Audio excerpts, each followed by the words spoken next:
Oh, what a feeling of power when it goes silent when you walk up here. Here. Welcome to the November Speaking of Art. I'm John Pound from the Art Committee. We have an unusual artist talk today. Our alert announcement spoke of art on the horizon. That was a clever double entendre, clever if I say so myself on behalf of all of us. Double entendre meant to tantalize you with an offer of a sneak peek of something wonderful that is now just over the horizon for Horizon House. Something that, when it comes to us, will make Horizon House a truly distinctive presence on First Hill and a special place for those of us on the inside.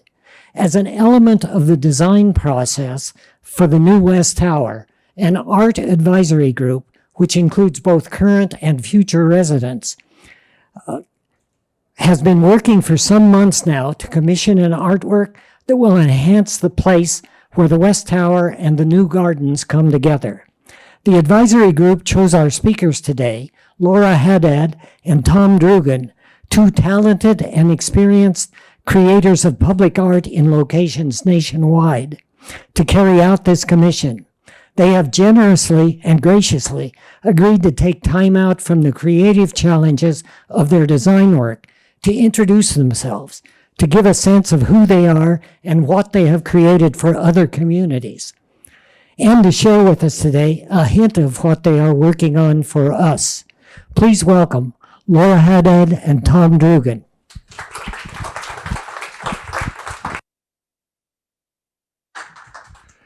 Thank you, John, and hello, everyone. So I'm Tom Drugan, and this is Laura Haddad. So I'm going to start off and give kind of a little bit of an intro and kind of talk about how Laura and I kind of got started, and then Laura's going to go in to kind of an overview of a lot of our work, and then we're going to deep dive into several projects, some hopefully you recognize that are local, and that'll kind of reveal a bit about our process and our thinking and the diversity of work that we do. And then we're going to end up presenting to you kind of the concept that we're for an artwork that we're proposing to do here. So very excited. So just to start out, so Laura and I have been in Seattle, I think over probably about 30 years now or something like that. So, you know, at this point, more long-term residents. And we have a studio that is over in Leshai. So it's an old 19th century bungalow that we converted into a studio. So that's our workspace. So not too far away.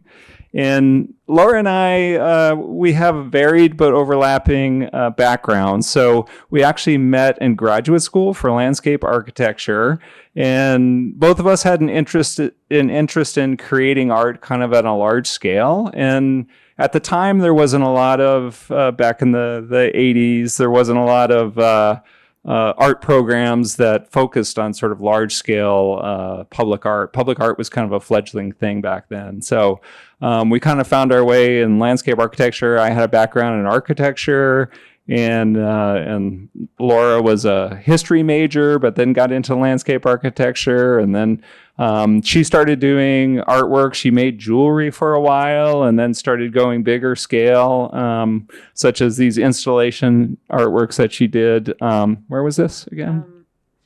Fort Worden. Out at Fort Worden. So, and then, so flashing forward a bit.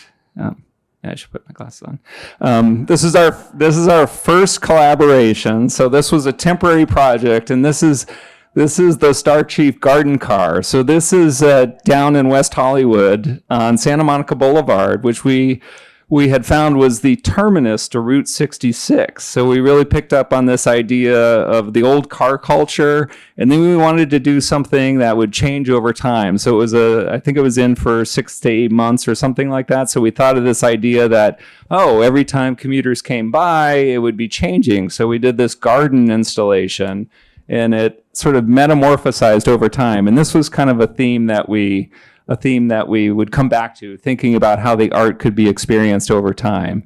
So then, so one one great thing about West Hollywood, they have a huge Halloween celebration, and they close off the streets down there, and it's a party where tens of thousands of people show up in costume. And so we planted these pumpkins, knowing that they would take over just at the right time for the Halloween party. And then, of course, we just let the grasses go. So this big miscanthus grass is just almost like overtaking the car culture of LA. So we kind of love that idea. So more locally, probably we went from that kind of small temporary, and we were really lucky to be able to work with SeaTac Airport on the entry there. So we did this whole kind of Emerald City feature with these towers that would grow vines of different species, and really kind of expanded that idea from the garden car into a big entryway garden feature for SeaTac Airport. And this really kind of launched us into doing larger scale public artwork. So at night, the towers are all lit up with this green Emerald City light. So Emerald City, kind of a nickname for Seattle. So we're picking up on that. So it's a gateway both into the airport and then also into Seattle. One feature, people probably have seen this clock tower there, which replaced an old clock tower that was defunct, but it's all solar powered. And we did some internal lighting that is actually responsive to the changing temperature. So if you go there and it's really cold, you'll notice that the tones are bluish and cold. And then if you go there on a really warm night, the colors will be in the warm tones. So it's both kind of indicating the changing temperatures as well as the time, and it's all solar powered.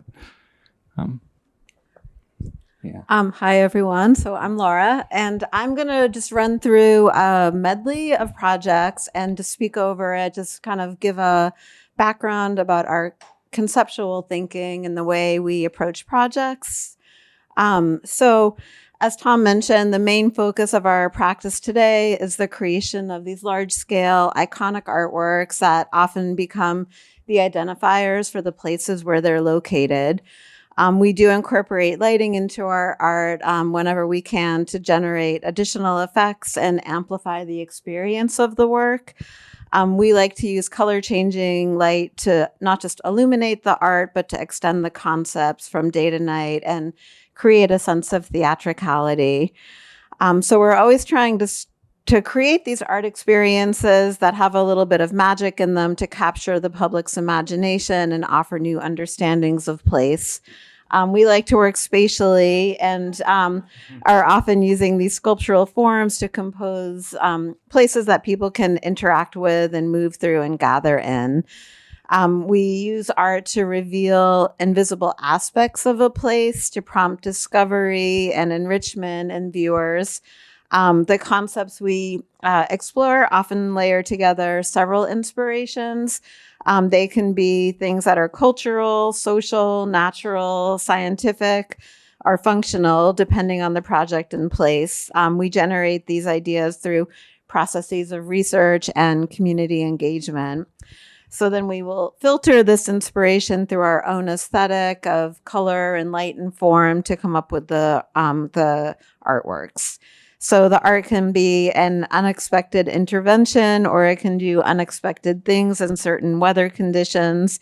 It can be activated with natural phenomena such as sunlight and solar alignments and plants, of course, wildlife, wind and water. So the art becomes a barometer of its environment. We like to think of ourselves almost as like scientists, where every art is a new experiment. We build a lot of prototypes, and the sculptures are often setting up conditions and constants on which nature and people can create different reactions. But we're always trying to layer into the work a sense of storytelling and humanity and lens into the universal realm. We really love the idea of wonder and provoking people to discover things about places through art. So I'm going to talk about, we just showed a couple of installations on buildings that are large murals that are illuminated. So this is, we have a few pieces like this. And the one shown here is in San Francisco, and this is called Bayview Rise. This was a derelict grain elevator. It's 185 feet tall, and we were asked to create an artwork on it. So we came up with a mural that's illuminated, and it was a place that really was like a no place. But then after the mural was installed, it became the gateway into the Bayview district and this real identifier for the neighborhood. So we often begin with a lot of research. So this map represents icons of the place. So what we did is we went to a focus group and talked to individuals about the stories that were most meaningful to the Bayview neighborhood. So these icons kind of prompted people to tell us more stories. We also had these tags with words on them and asked people about the words that were most resonating. So the word rise is one that a number of people pointed to. So we came up with this concept of overlapping imagery around the idea of rise. And one of the main inspirations was a quote by this woman, Essie Webb. This is her at the ribbon cutting for the artwork. So she was a longtime community activist, and she talked about the Bayview district as being like a balloon that was deflated and waiting to reinflate. So we thought that was just so poetic. So we put a couple of big balloons in the artwork, and then also had references to the historic waterways and then the cattle drives that used to happen here. So we overlaid these images into a grid, and that kind of during the day, it's like this technicolor. You see everything all at once. It's very visible from lots of places and has these great reflections. And then at night, we use color lights that are at the base of the wall to bring out the different images, and use kind of like a color filter over the mural to activate it and make it more, well, it almost looks like projections. It has this kind of magical quality. So the green light will bring out the parts of the mural that are green and yellow and turquoise and make all the other colors recede. And then red light brings out the reds and the yellows. So it has a lot of transformation. So we really love this idea of transformation.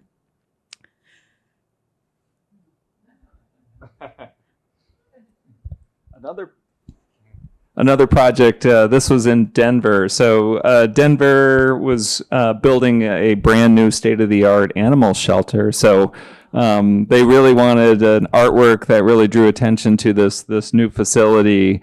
And so we came up with this idea of doing a really large, iconic dog that would be a feature of the place. So Sunspot is the art's name, and Sunspot is about 25 feet tall, and it actually looks out over a river and then to the interstate just beyond, so people can actually see it from the interstate. They get off and they come and check out Sunspot. So one really cool thing about Sunspot is it's covered in 90,000 stainless steel pet tags. So thank God for art students who volunteered their time to do that. So we really loved how this idea of using kind of these tags almost like sequins would really catch and play with the changing light and skies of Denver. The piece is very iconic too. As people come there, we kind of set up a little selfie spot for them so they can kind of sit and get their picture taken, or put their pets on the paw like here and take a picture of their pets on Sunspot. But really the whole idea about using the pet tags, not only the visual effects, but also this idea that when you adopt a pet, which is the main goal of the shelter, of the animal shelter there, is that you're taking care of a pet. So we thought this was a poignant kind of element to use in the artwork. So what the inspiration, the South Platte River runs between the dog and the interstate that it faces, and we were really taken by this kind of lighting effect, the simulating light of sunlight on the water as it ripples through the stream, and we loved how the artwork could also pick up on that environmental effect too, that lighting effect with the kind of sequence like tags. So fabrication, the whole piece we built kind of in sort of a framework underneath, and kind of built out from that framework, and kind of shaped the dog, and then covered it with a mesh that then gets covered with the 90,000 pet tag. So here's it during construction, fabrication. And then, of course, one thing we always have to consider is how the piece can be moved and installed from the fabrication shop to the site. So here we knew that the dog wouldn't fit on one truck, so we had to break it into two parts and ship it out to the truck, and then install it in two halves that then got seamed together out in the field.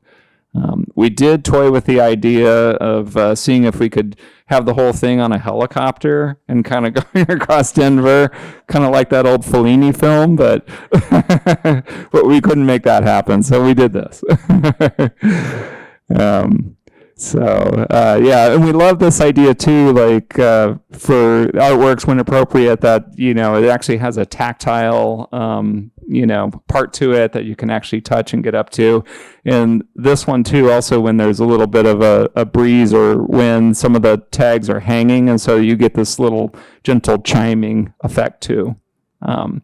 And then at night, we really wanted, like Laura had shown in a lot of our artwork, we've gotten into lighting to extend the concept and the feature at night. And here Sunspot goes through a color change that is taken directly from the Colorado sunsets. So we took that sort of palette of changing colors and did a light program show that goes into the night with that color change. So again, kind of like that very first project, always thinking about how the piece can be changing and interactive over time as people move by it.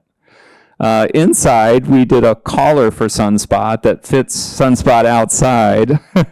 So we thought this was an interesting way to kind of tie the inside to the outside. But we also love this. We call it the community collar. And it has these chains hanging on it that then over time, as people are adopting new pets or want to commemorate their old pets, we would engrave the names and the dates on the tag. So over time, this collar is filling with these colorful pet tags. So it's kind of a way to indicate the success of the shelter too. You can see this aggregate over time. And then, I was going to say on the shelter, you see the sort of the leaf pattern on the collar there. So that ties to some native plants that are out around the dog. And then also another aspect was this acknowledgement of along the South Platte River right in front of the dog. A lot of community groups have been doing a lot of work to restore the riparian corridor and get rid of the invasive species and plant native species. So we wanted to commemorate their work too with these plant tags, so it identifies the species of trees and shrubs that they put out there.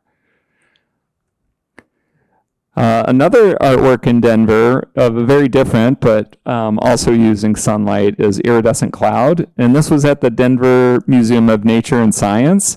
So the museum was doing a big renovation addition onto the south end of the building. So they wanted to expand their exhibit space and also create a new entry. The south entry is mostly for the school kids, which come in busloads every day to the museum. So they wanted a special entry for them. So we, and then of course they wanted to do an artwork too. It also, the museum sits in Denver's big park. And so it's also kind of a gateway in and out of the park as well, as you'll see in some more photos. So we really picked up on a lot of the exhibits that are inside the museum. They have, I think, one of the world's finest mineral collections. So we really got into the science and the structures of minerals and kind of the building blocks of minerals. And then also another one on light that we picked up on. So this has lots of these tetrahedron shapes which catch the light in different ways. So when the kids come off the buses, we wanted them to kind of have a path that sort of took them to the south entrance. So you get off the bus and you can follow this kind of spectrum rainbow of paving, and it'll lead you towards the entryway. And then we did this pyrite specimen that we got as kind of like a little, fun, like sort of pot of gold, like the pot of gold at the end of the rainbow. And then the kids could gather here and then be escorted into the museum. So a fun little thing there. So here again, so the picking up on the light exhibits, this idea of prisms, the way they kind of break sunlight into the spectrums of color, and then also picking up on the structure of minerals. So those were two of the elements. And then also in Colorado and in cold climates, they have this phenomena called iridescent cloud, where when you look at these wispy clouds, typically on really cold days, you'll get this kind of spectrum effect where the ice crystals in the air kind of do this really colorful effect, which is really beautiful. So as with all of our work, we typically go through a process of sort of R&D. So we have an idea, a concept that we then develop. In this case, we wanted to test lots of different materials because they have a really strong freeze-thaw cycle there where the weather can go from extremely cold to extremely warm really quickly. So the material has to hold up in this extreme climate.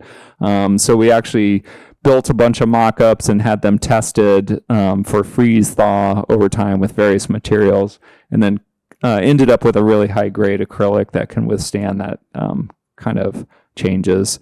We built hand models to try and figure out the sort of organic structure of the cloud.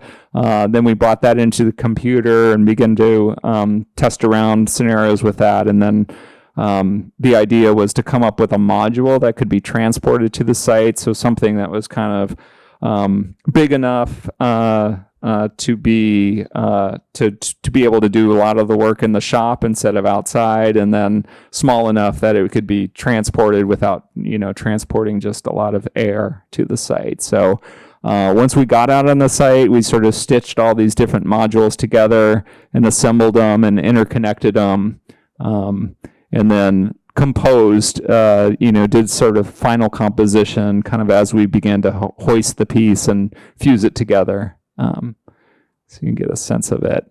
So it's one of those things that it's really like when you see it in real time and space, it's just so dynamic because it's shooting all these different colors of light out at you as you move around the piece. So it's really kind of alive and it's very open and airy. It's hard for just a photograph to capture the kind of essence of the piece, but it's really beautiful and really responsive. We were there one night in a full moon, and the moonlight was actually kind of making the whole thing glow too in a beautiful way. Another piece we did, this is up in Wisconsin at the Wisconsin Convention Center. So they were doing an addition to their convention center. Was it just like a couple years ago? So, we had never been to Milwaukee where it is or Wisconsin before. And so we were like, wow, this is an interesting place. And we started diving into the research, and we found this really cool thing that happens up there on the lake, the Great Lakes. They get these, it gets so cold up there that the lake will freeze, and then the waves kind of push the broken ice up onto the shore, and they get these amazing kind of sculptural ice pieces. And then in a lot of the rivers and other areas, they'll get these sort of pancake pieces, and similarly, the ice will kind of break, but then as it bumps together, it rounds out into these like really cool sort of pancake forms. And then as the water kind of splashes up around the edge, they get kind of a thickened edge. So we were really enamored by the natural processes that happen up there. And then also it's a huge bird habitat, and they have these amazing flocks of birds which create these amazing sculptural forms. So those were some of the inspirations for this piece. So we started with a lot of ideas. How could we kind of in this convention center, which is a multi-story space that you kind of come up on escalators as you rise up to the convention floor. So we were thinking, wow, wouldn't it be cool if you were almost like in the water and kind of coming up through the ice, so you could almost experience this phenomena in space that is so specific to to the area. So sketches and models to kind of start to think about how this could be. And then as you rise up and kind of almost you break through the ice and then you're up in the air. And then we thought we could do a cloud-like thing that's a bird, like a flock of birds that's up there, a murmuration of birds that could then catch the light. This whole piece kind of sits along a bay of windows, which goes up this multi-story space. So here's our photo sim of it, kind of developing it as you can imagine, kind of coming up. And then these, we thought, oh, it'd be fun to kind of do something that's almost like a school of fish underneath. So really abstractly, but you're kind of, again, rising up through this level from underwater to above air. And then using the different tones of blue to indicate the kind of ice crystals as you come up through. Again, using things that really play with the light. There's little dichroic pieces that kind of shoot colors around the piece as well. Moving up through it, and then up into the area where it sort of breaks up through the surface, and then you're up above and kind of looking out over the city and kind of the main convention space here. So it does, even though it's interior, it does catch a little bit of, oops, I'm going the wrong way. It does catch a little bit of a breeze, and these pieces can move a little bit, which is kind of nice.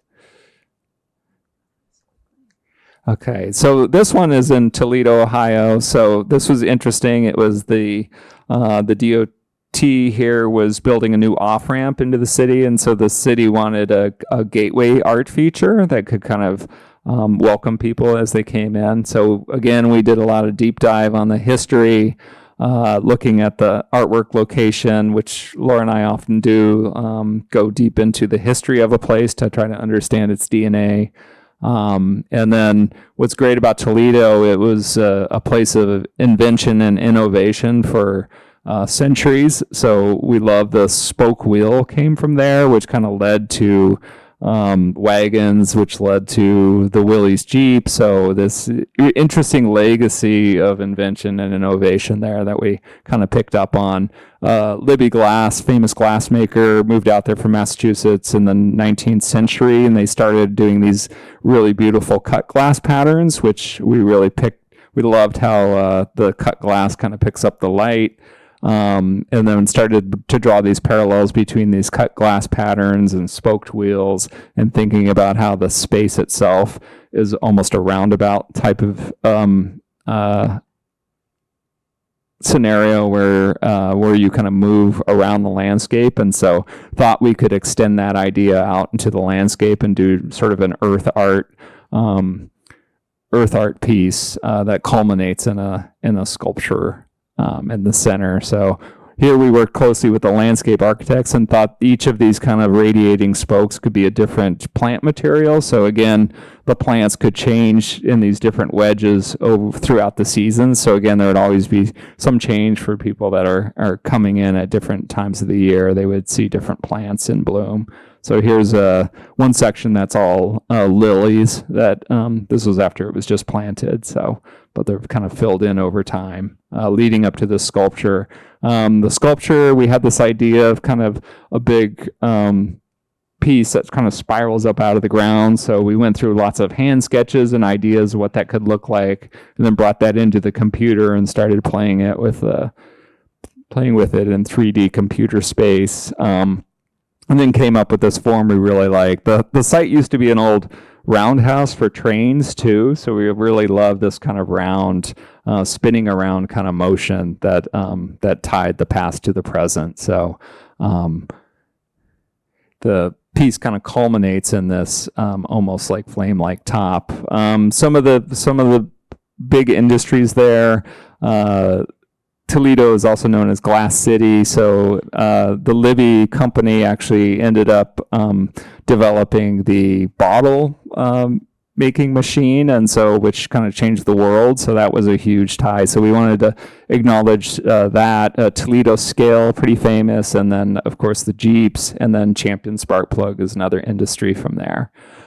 So we thought about how these icons could tie back to some specific industries, thought about how these little iconic pieces could be kind of added to the sculpture, and went through some different designs for those.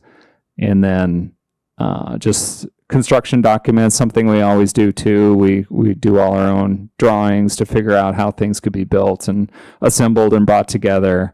And then working with local crews whenever we can. There's some city folk and the general contractors out in the field. And then the spiraling space is done with these walls. And you can see the one wall on the lower part, we actually use this cut glass patterning. And so did a form liner in the wall. So we're reflecting back to that history in the wall itself. And then here, just after completion, so you can see the different plant varieties put in. We also made it accessible so folks could get right up to it. Here's some models and process. So we built a wood model, and then the fabricator actually mocked up the thing in full scale at site. And then, of course, built the top, 2 different sections that were then transported out to the site.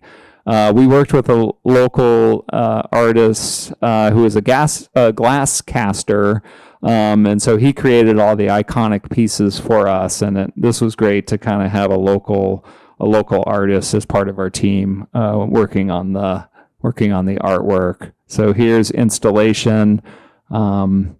Had to crane that top piece in, and then you can see all the attachment of the iconic pieces, which I'll show in more detail in a second. So the cool thing about these is they catch the light too, so you can see how they glow in the changing light, and they have all the different icons. So something from afar you wouldn't see, but when you get up close, then you're like, oh my gosh, all those little color pieces are actually icons of the industries. So here's just another shot from down below. And then at the base, we used that glass cullet, the same that we used in Denver. It's basically recycled colored glass that you kind of embed into the concrete, so it brings color into the ground plane. You can see also we use some old rail ties as topping some of the wall separations there too. Again, picking up on that railroad history of the site too. And then in the end, you can see how that top is almost flame-like, again, tying back to the glass industry and the other industries in the area. All right. So I'm going to show a couple more projects, and then I promise we'll get to the Horizon House concept. So we wanted to show this project. It's an old project, but it's really beloved. This is here in Seattle. It's called Fremont Peak Park. And we collaborated with some landscape architects in town to design this park at a place that used to have 3 houses on it. The neighbors got together and decided it would make a wonderful park. So we came up with a concept of a labyrinth using walls to structure the place. That also helped with retaining some of the trees that were in place. And then have this art device, which is a silver thread that moves through the park and out to a view terrace. So the idea is that you follow the silver thread through the labyrinth, and along the way, you discover these kind of constellations in the walls, the phases of the moon paving, an old foundation wall, which is an artifact of one of the old houses. The silver thread leads you out along the main path to what we call the solstice terrace, where we have more of these pipes in the Taurus constellation and boulders and the Corona Borealis constellation, Ariadne's crown. And then these 2 silver V's point to the sun as it's setting on the winter and summer solstice. So hundreds of people now go out to this park on the solstice events, and we have a new person working for us, and we were talking about this. We were doing the presentation yesterday, and he's like, I got married there. And he said, like, a lot of people, he goes there frequently, and he has stumbled upon many weddings. So I thought that was pretty fun.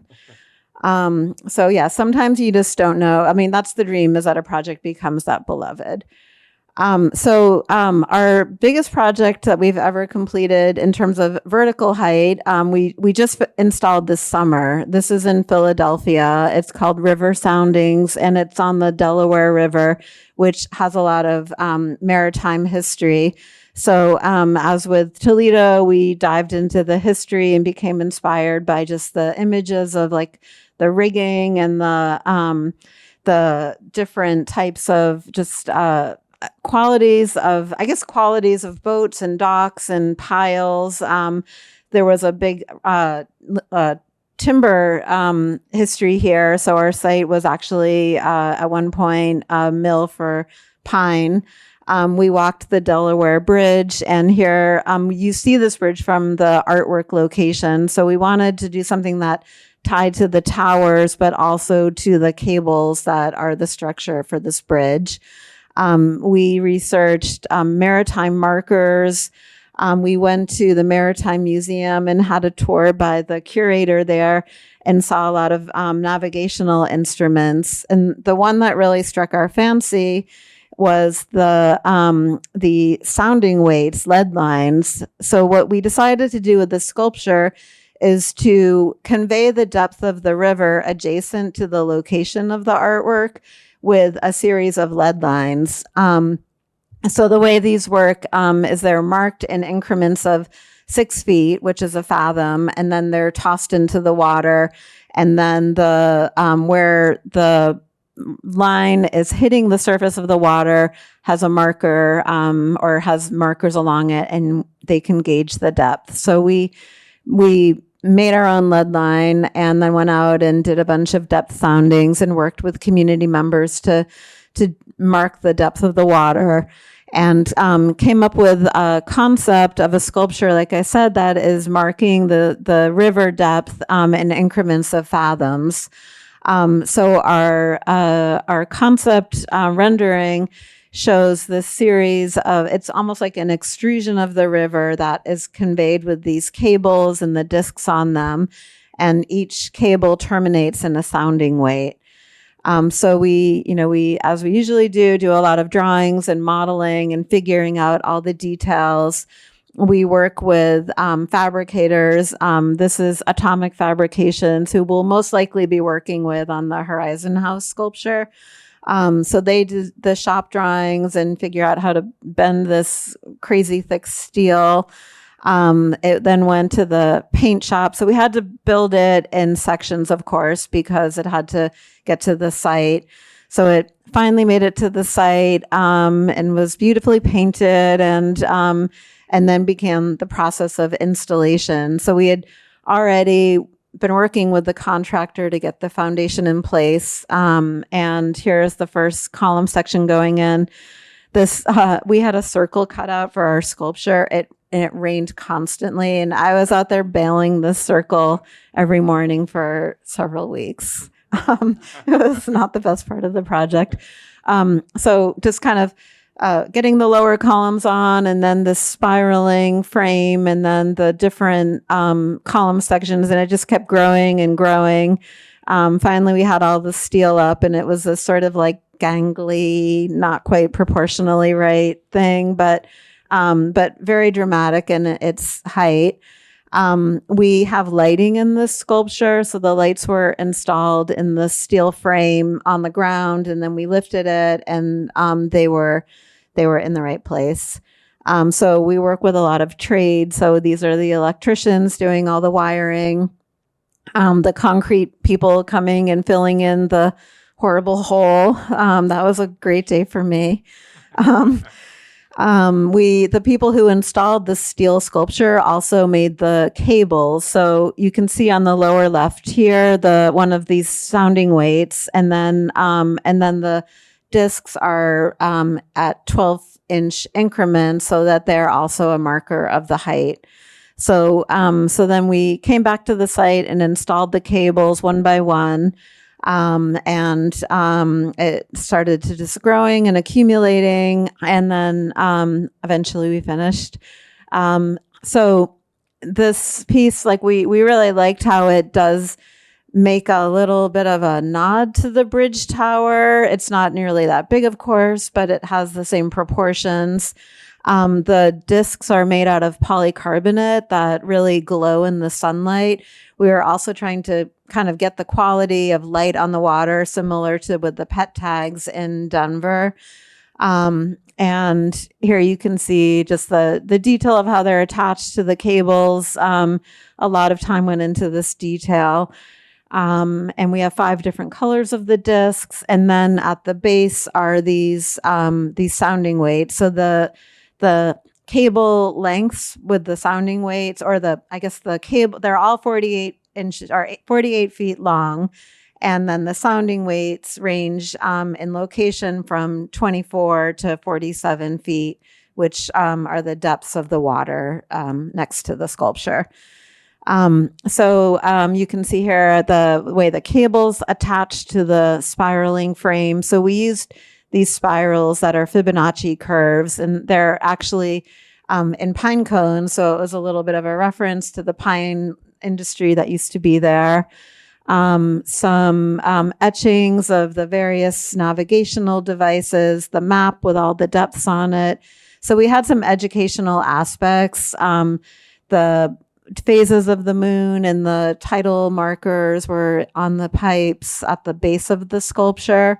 So the hope was that people kind of are drawn to these smaller pipes and the etchings, and then they get to the center, and then they look up and have this other view of the piece, this oculus to the sky. And of course, as the sky changes, the view changes. So it looks a lot different depending on how the sky is. So daytime to nighttime also has some drama with the colored lighting, which really creates this beacon at night and draws people. The lighting also illuminates the pipes at the bottom.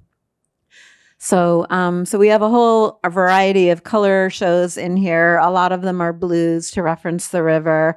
And then we do have some holiday shows. So the 4th of July, patriotic holidays, it's Philadelphia where they made the first flag. So we had to have red, white, and blue. And then looking up into the piece. The last project that we're just going to talk about is at Climate Pledge Arena, which I'm sure you all know, on Seattle Center. So we had this amazing opportunity in 2018 to join the architecture team that was redesigning the arena to make it more modern and accommodate the NHL team, the Kraken. So we were tasked with creating an art plan for art that would activate the plazas around the arena. So we came up with a conceptual framework with a couple of main themes. One was art that was collective experiences. So really trying to use art to extend the collective experiences that happen at games and at concerts and arena events to the outside. And then the other one was remembering tomorrow. So this playing with time, this history but future-looking place. And then mediating between the inside and outside environments, which is also something we'll be doing here at Horizon House. So we started to think about all the different collective experiences that happen at Seattle Center, from sports to entertainment to remembrance, demonstrations, and then art and culture. We analyzed the site and started to think about the 4 sides of the buildings and how each side has a very different character depending on whether it's facing First Avenue or the Seattle Center fountain. And then laying onto that, places where we thought people would collect and gather. We looked at the rich history of the arena. The Beatles played there. Jimi Hendrix played there. A lot of inspiration by the original architect through the circus tents that were once on the site, all kinds of things. So it was just endlessly fascinating learning about this place. So we collected precedents of integrated art for placemaking, surfaces, wayfinding, and landmarks. We We were part of a large open house where we shared some of these precedents and had people, just put stickers on the ones that were most exciting. There were very many stakeholder reviews for the design and also the artwork. The artwork was coupled with the signage plan, which I think was the project's way of getting the signs passed by saying, like, there's art too. So it was interesting. So we came up with some guidelines for the artists who would eventually be commissioned. And then we came up with our art location plans. So the red locations are the artwork. So they're on all four sides of the building. I'll show the resulting artworks in a minute, but it was a combination of greeter sculptures, gathering places, lighting, and kind of small storytelling moments. So for each project, we came up with the program and guidelines and general locations for the artists, and then worked with a selection panel to select the artists. There were 8 projects altogether. All of the artists were local, so that was really cool to have all Seattle-based people working on this really legacy project. So the 2 greeter sculptures were intended to be like human scaled, things that are little photo ops. So we had Preston Singletary and David Franklin. I saw one of David's cut metal pieces right out on the fireside lounge here. And then Gerard Sudakawa did a piece called Sea Wave. Some integrated surfaces include what we're calling the green room. This is The Raven in the Light by Iole Alessandrini. So she was playing on the movement of a constellation across the night sky with light and seating. And then Nori Sato did a mosaic on a large surface. And then we had a couple opportunities for emerging artists. One is a comic artist who did kind of a comic strip about the arena and Seattle's history. And then on the right was a mural by artist Jeffrey Verigay. It was a sad story. He passed away right after the installation, and he never even got to see it. So we're just really pleased that he has the representation here. He was an amazing Coast Salish artist. And then Tom and I designed 2 artworks ourselves. One was lighting this huge column that was part of the historic architecture. And our concept here was really all we did was add light. It was basically already a sculpture. So we wanted to activate this north terrace with light at night, which is when most of the arena events occur. So we have different color schemes for different events. So rainbow during concerts, and then reds and blues for Kraken games. There's a gobo that is projected up onto the truss that you can see from inside and outside. The window is really amazing. Like, this curtain opens and then you can see into the arena and out. So it's that real connection of the inside to the outside. And then the kind of creepy octopus eye just adds a little mystery. We came up with light shows for Kraken Winds, and then schemes for different holidays. So Martin Luther King Day, the Seattle Storm colors. We understand there's a new team called the Torrent, so we want to get on that, designing a light show for them. So basically, there's a whole calendar of events that inform the lighting in this piece. And then the second piece is called the Axis Lounge, and this is a gathering space that was inspired by Jimi Hendrix and the song Axis Bold as Love, where he equates every color to an emotion. We were also using these sculptural elements to create an interactive seating area with this central stage feature. The big orange sweeping bench is like the guitar shape that Jimmy used. And then we have a mosaic that has a lot of the lyrics of Jimmy's songs, which are just, I think I could go on forever about those, but I will leave it there. And then this piece also is very interactive and encourages people to get up to it. And we have lighting at night. These are some hockey projects that are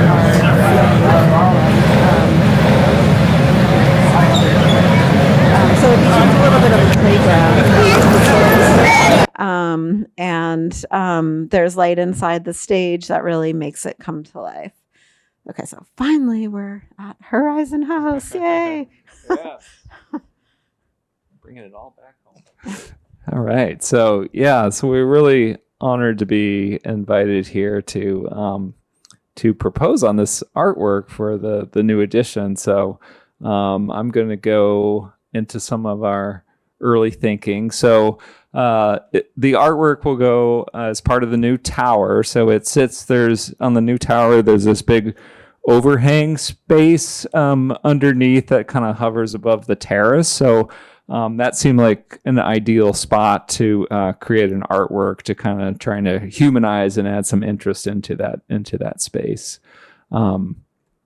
Here's another view. This is from the architect's 3D plans, but you can kind of see how it's situated. This is I think it's about 30 feet high in here. So it was just kind of the perfect location for the artwork. And then I think the other thing we really liked about this location is it's a real nexus point for a lot of resident activities. The loggia will have art studios. There's a garden lounge it looks beautiful. It's going to be a great hangout spot. And then along the edges of the terrace are resident garden spaces. So it seems like a place that will have a lot of activity, and the art will be viewed from a lot of different places. So we started just thinking of goals for the artwork, and so basically creating a unique, organic, playful place that has some kind of recognizable imagery, but is still fun. Also, really this desire to bring light and color into the place. We were really enamored with the gardens outside, and we really wanted to respond to nature. We also thought the proximity with the park is really such a great plus about Horizon House. And then thinking about the whole space, how it'll be viewed from all these different vantages, both inside and outside, and the idea that a sculptural work could kind of help bring the ceiling down into the space, so it's not just this big cavernous spot anymore.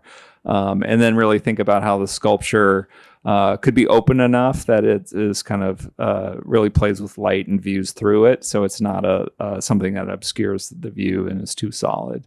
And then again, the views inside and outside were important.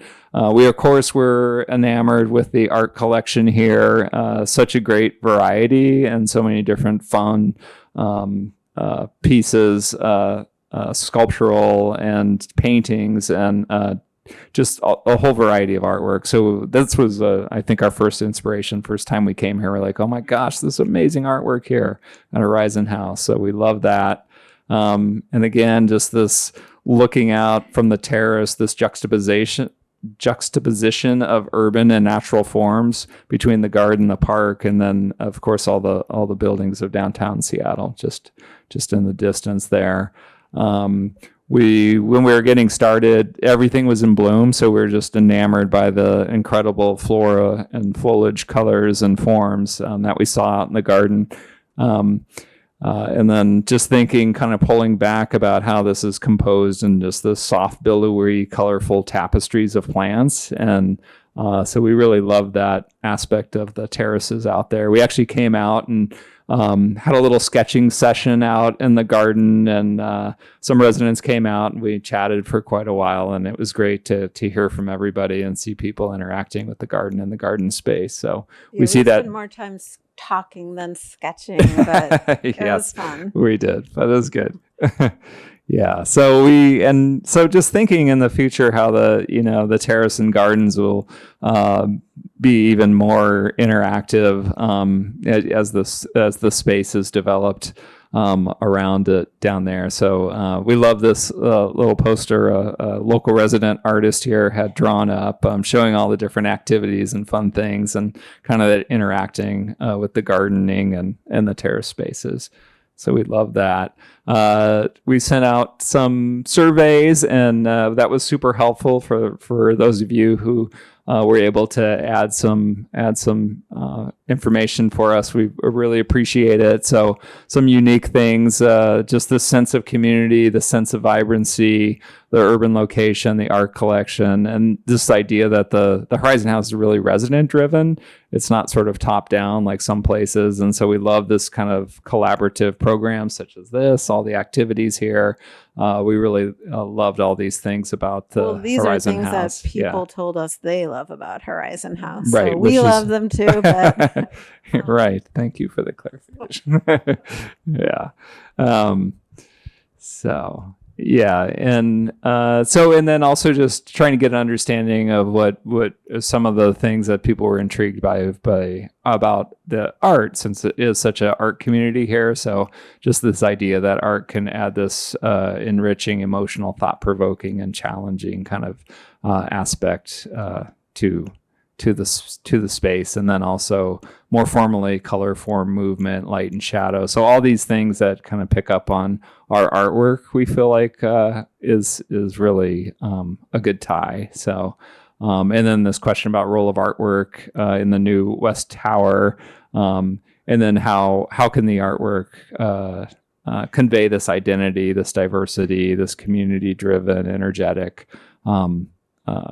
community here, and inspire joy with beauty, color, visual interest, and natural themes.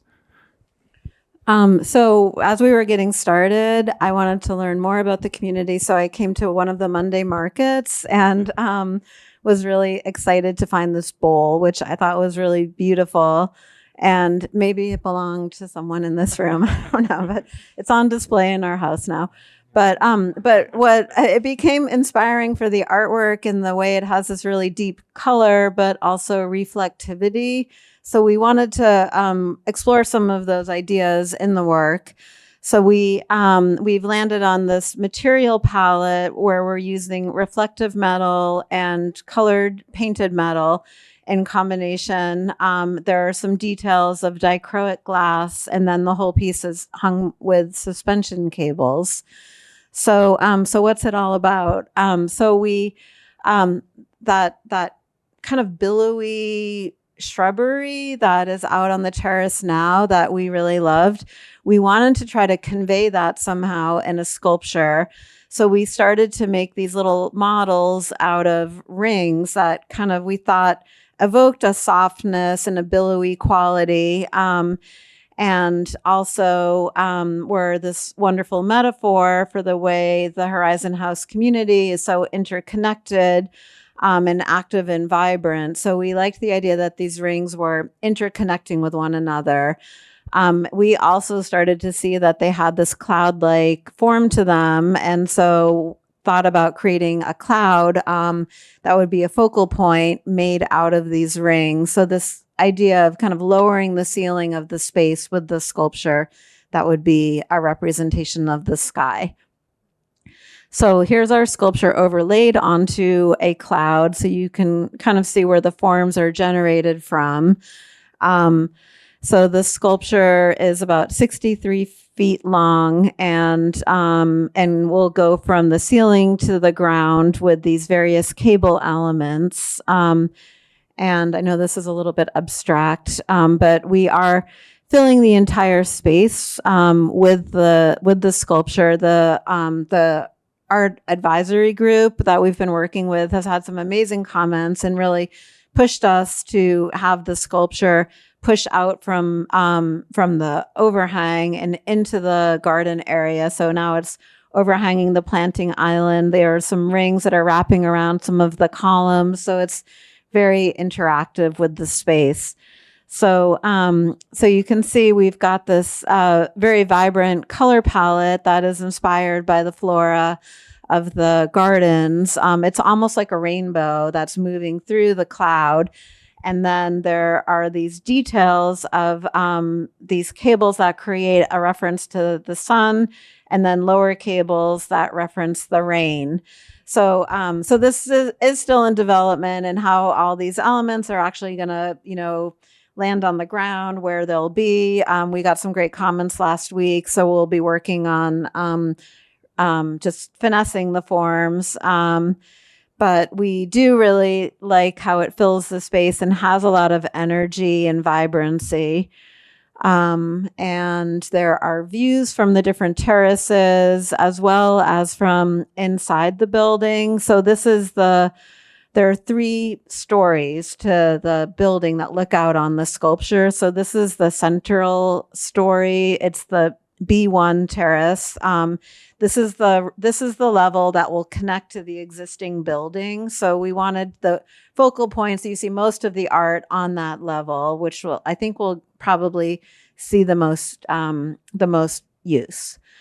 And then in the elevator shaft, we have this little interesting slot view of the sun. So these I think the different views from inside will be interesting. You'll see little fragments at a time, and you'll kind of know where you are. If you see the sun, you'll be on the level 1 floor, for instance. So we're working on the sun ray details. These will definitely change. So these are cables with square tubes on them. So these will either be round tubes that are gold, or they may include some of the dichroic glass that we used on that flow sculpture. And then we were encouraged by one of the advisory group members to think about a solar calendar, which we took as a real challenge because this site is in shade almost all the time. So we're like, okay, how are we going to do that? So we looked at the sun shadows on our computer model and found that during the summer months, there is the western end will get some direct sunlight. So we've incorporated one lens of dichroic glass that will have sun casting through it and creating this orange shadow on the ground. And then when we put in we put in the winter solstice at the same time, we're like, oh, there won't be any sun. But what we discovered was kind of interesting, and that's that the orange shadow projects up onto the building here. So it's a subtle feature, but it is something that maybe as you watch it throughout the year, you'll be like, oh, the orange dot is back. That means summer's coming. We could all use a little bit of that here. And then at night, we have lighting. This is just a kind of preliminary. We'll be working with the architect's lighting designer to fine tune this, but the goal is to do some lighting that is, kind of grazes the rings, not harsh light that's making them all lit up all the time. We really like how some are lit and others are in shadow in this image. So I think we like how that will give it some depth. We're talking about maybe highlighting these rain cables with a special light.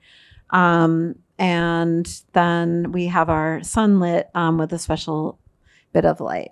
So that's the end of our presentation, and we welcome any questions or comments you have, or you just want to open it up.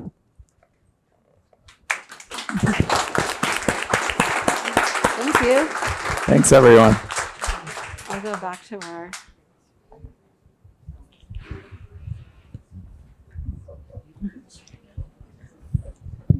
Questions? I like the sculpture. It's very inspired, and I like the ideas that have flowed through your other projects, and it including these changes of season. I'm just noticing how, and the cloud idea intrigues me. I think one thing you get, particularly as you go up in the towers, the cloud formations over Seattle are spectacular. I mean, they're subtle, and then all different warm gray colors. Not that I think you've got other reasons to use your particular palette. The seasonal change, are there, what do you call it, through the day diurnal changes also that you see that would be apparent? Well, that's why we put that glass in, so that there's a little bit of a soul. The shadows will change through the year, but it's, that's really it, the shadows and the color. Well, I think there's also so Laura didn't elaborate too much, but the color on the rings, it's like brightly colored on two of the surfaces, and then the other yeah, I surface forgot is to a say really highly polished or mirrored kind of piece. So the light will really bounce and play with those rings kind of between. I think you're going to get all kinds of interesting optical effects Right. with the material choice itself. It will change a lot with the different light qualities, Yeah. I think. So, yeah. Yeah. Thank you for that. I'm a Buckeye from Ohio, so thank you for doing what you did in Toledo. It needs it needs all the help it can get. Yeah. It's a great city though. We loved it. We loved it.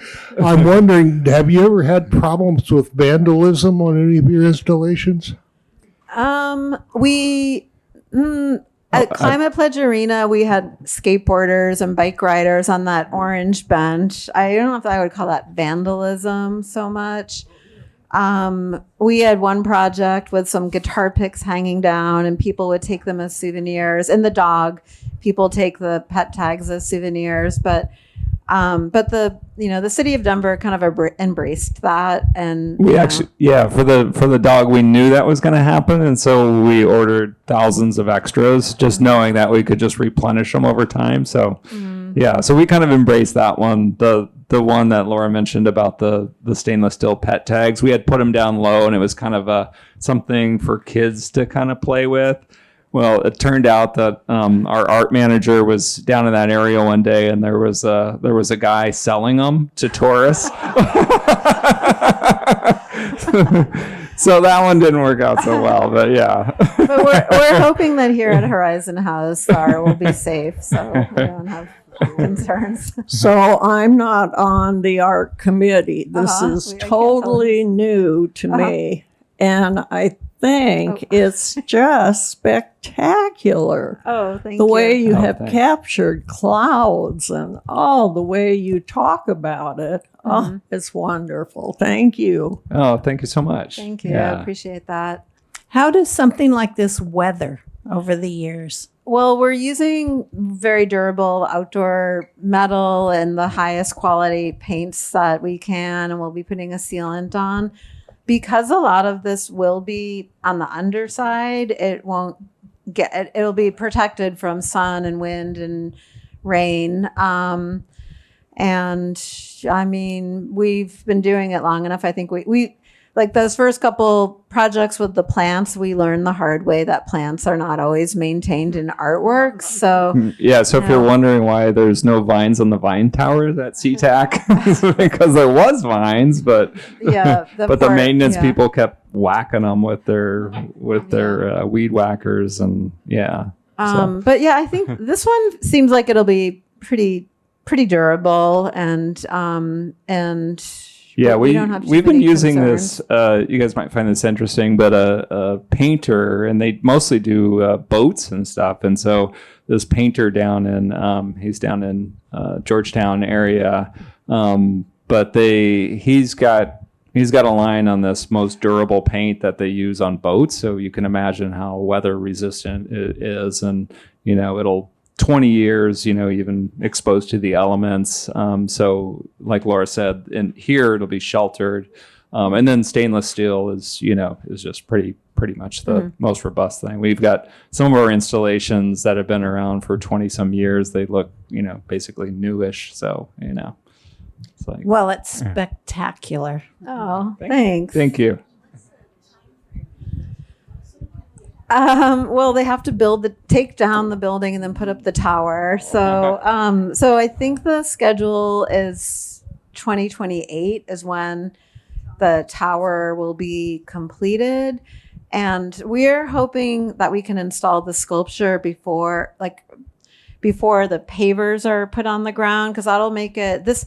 So we talked a little bit about the logistics and challenges of getting sculptures to a site. And this one is going to be extremely challenging because it's a huge thing, and there are little tiny doors getting out here. So we're going to have to crane in all the pieces from the fire access road along Freeway Park. And so we need some equipment to move things around. So basically, we're hoping to get it in as early as we can before it gets hard before we get boxed in and have to put protective things everywhere. So I think it'll be 2027. Still a ways away. Okay. How much will be viewed from the park?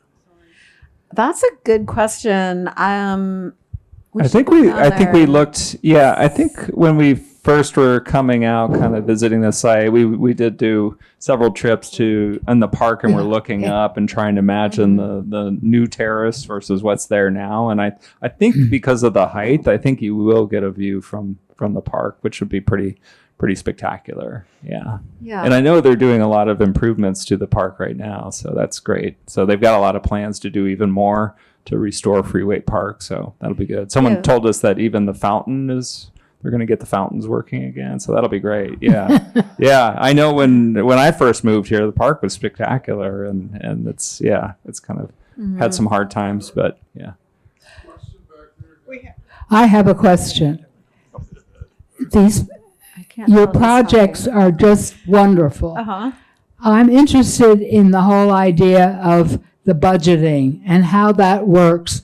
Are you given a set amount of money for an individual project, and then you have to tailor what you do to the money, or can you do what you want to do and give them the Say how much bill? it's going to cost. Oh, I wish. I know. Yeah. No, we are given a budget, and we've gotten pretty good at Yeah, I think figuring just out what things will from cost. experience, we kind of sort of know we always try to do as much as we can, and so we're starving artists, but but the projects turn out great. But we on this one, we've gotten a couple of estimates, and they've ranged pretty widely. And so we're probably going to go with our tried and true fabricator, Atomic, who did the steel work for that large tower, and they've done probably like 8 or 10 projects for us. And it's interesting, like